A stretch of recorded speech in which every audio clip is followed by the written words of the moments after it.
Okay, in this video we're looking at the strumming requirements for Junior Checklist 1. So strumming / rhythm is really what we're looking at here.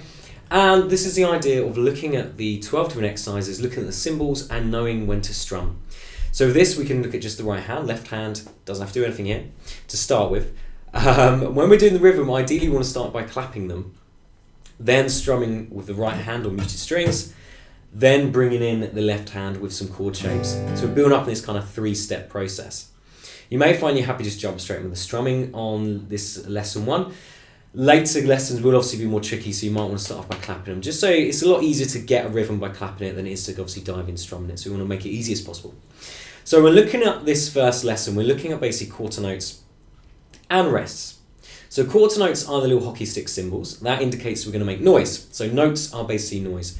And in this case, we're going to strum, and I'm going to mute out with the left hand and just strum the muted strings.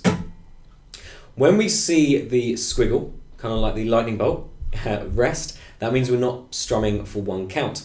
And when we see the top hat, it means we're not strumming for 2 counts. So there's a big difference. We have notes, which mean we strum, and we have rests, which mean we do not. So exercise 1, for instance, would be 1, 2, 3, 4. We're strumming on each one of those counts, and we're counting to 4 all the way through that first bar or first section of music. 1, 2, 3, 4.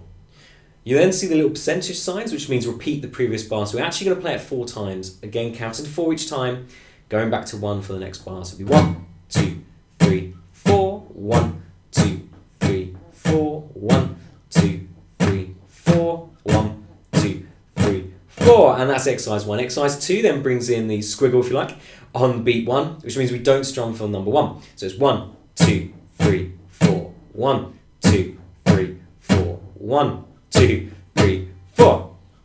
Number 3 then brings in the top hat. That means we don't strum for the first 2 beats. So it's 1, 2, 3, 4, 1, 2, 3, 4. And there we have it. We've then gone through all the symbols, and then exercise 4, mix them up a little bit.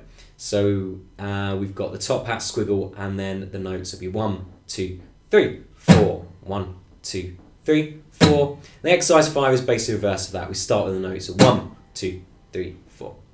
When it comes time to start bringing in the left hand and doing some chord shapes, so for instance I'll do a C.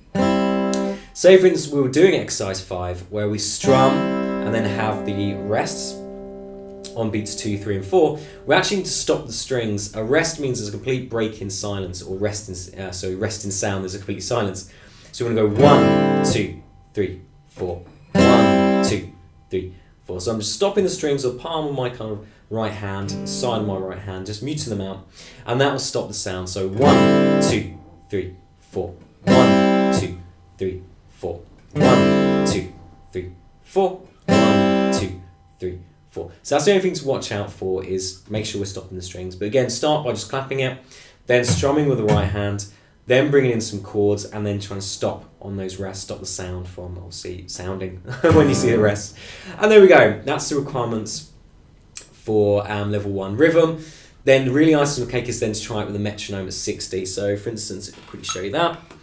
Exercise 1, for instance, 60 would be strumming on each count. So 1, 2, 3, 4, just trying to keep it nice and smooth. One thing to watch out for with the rests is 1, 2, 3, 4, 1. You don't rest basically too soon. It's very easy to think, okay, rest, and you're resting before you actually need to. So we just need to stop the strings on the 1, 2, 3, 4, 1, 2, 3, 4. So there we go. The metronome is really the ultimate test.